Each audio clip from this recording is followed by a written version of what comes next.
Hello crafty friends, my name's Alicia, but you can call me Crafty Al. And in today's video, I'm going to show you how I made a super fun shaker frame inspired by this month's creator for the July 2025 Oh So Inspired collaboration hop.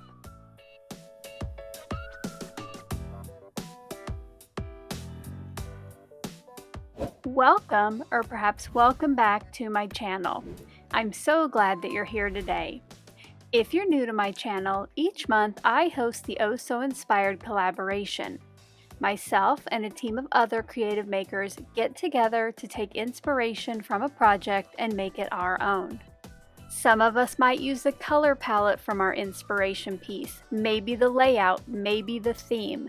This is just a great way to see that no matter your style, skill level, preferred medium, we can all be inspired and inspire others.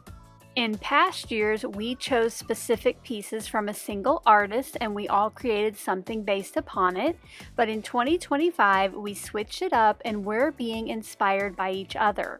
So as you hop along today, you're going to see a variety of original pieces from this month's inspiree and a whole bunch of different creative takes. Now speaking of hopping along, I know that when you're done with my video, you're going to want to see what everyone else created. To see this month's videos, you'll want to check out the playlist, which I have linked toward the top of the description box below, and I'll also put it as an end card at the end of my video. I know that everyone will love for you to stop by, see how they were inspired, what they created, and leave them some love. And speaking of being inspired, I should tell you who our featured artist is this month. And that is Tracy, or you may know her as T from Not Afraid of Color. The piece that I chose I found over on Instagram, and it is this fun layered shaker card.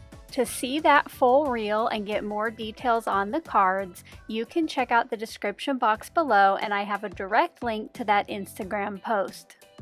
I decided for my project today that I wasn't going to make a card. With the thickness of a layered shaker and the cost of postage, I knew I would never send it out, but I thought it would be fun to have a little decor piece here in my craft room that would not only kind of brighten my day, but it would also remind me of Tracy's original card.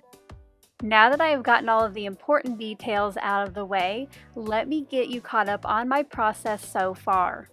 Just like with Tracy's original piece, I wanted kind of an inspirational quote there in the middle, so I went over to Creative Fabrica and found an inspirational quotes SVG bundle, and I cut this from black vinyl.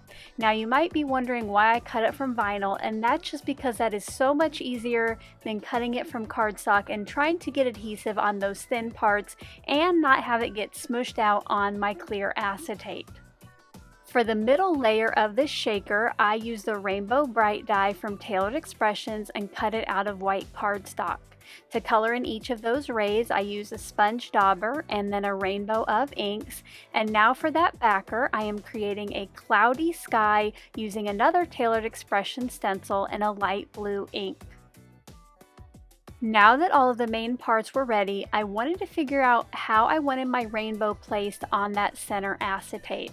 So you'll see here I have them just tacked together for now with some removable tape, and I put all the layers together, moved the rainbow around, and finally decided I wanted to go from left to right kind of landscape and centered on that cloudy background. To put the rays onto the acetate, I'm going to be using liquid glue. This gives me some wiggle time to get them adjusted on the acetate how I want it. And I did make sure where the piece was skinnier to just keep a thin line there, just so when I press down, none of the glue kind of smooshed out onto the acetate. Once that first color was in place, I added the remaining arcs using that as my guide. I did end up leaving a very slight gap in between each of the colors. I just thought it was fun to see some of the acetate or some of that sky in the openings. Once all of those were in place, I did let this dry for about 5 minutes, and then I brought in a pair of scissors and just snipped off the excess from the edges. When I do this, I try to keep one blade right up against that clear cardstock. I briefly showed it before, but I will not be using the glass that came with the frame. Instead, that top piece of acetate with the sentiment will go in the front. Now this does have about a 1/4 inch ledge there where I'm going to hide the foam tape for the shaker wall behind that. So I have some foam tape here that's 3/8 of an inch wide. So I cut 4-inch and 6-inch strips and then cut those in half. This fit almost perfectly behind that ledge. I carefully placed those, making sure to get it right up against the edge of the inner frame so that it wouldn't show through the front. Once the foam tape was on that first piece of acetate, I brought back in my cloud background and the middle acetate with the rainbow. I'm going to be placing some of my shaker bits both onto the acetate and the cloud backer, just so that not everything falls to the bottom, that there's some scattered up in the air as well. These are little sequins, they're iridescent, kind of clear, and so they pick up any color that's on the project itself. I added a handful to the acetate piece, and then I kept those 2 layers together to see where on the backer it could use a sequin, and I added another glue dot and placed more sequins onto each of those. Off camera, I added foam tape to the back of the rainbow piece, and I also got out some square pastel sequins to add to my shaker mix. After I had that mixed up, that's when I realized I forgot to put some of the foam tape onto the back of the rainbow. So not all of the shaker bits fall to the bottom of that layer. I put foam tape at the top and bottom of the arcs. I'm going to add that first round of shaker bits behind the sentiment piece, and I am not going to remove the backer on the foam tape. That way nothing will stick together before I want it, and because this is securely in that frame, nothing is going to fall out or come apart. I put in the second layer, the rainbow, mixed another sequin mix there, and then I put half in the top section and half in the bottom. And finally, to keep those sequins in place and to add that sky background, I place my cloud piece down. Now I am going to use the backer that came with the frame and put that in place and get it locked in.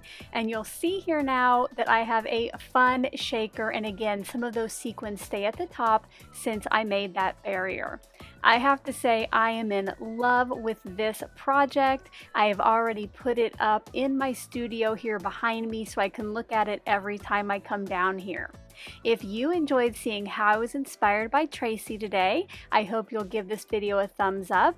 And now don't forget to go visit the rest of the videos by using that playlist link here in just a second. Until my next video, I hope you're all having a crafty day. Bye-bye. Thank you so much for taking the time to watch all the way to the end of the video. I hope now you'll consider clicking on one of the videos or playlists I have linked above. And if you are interested in any of the products or tools I used in today's video, I do have some links in the description box below.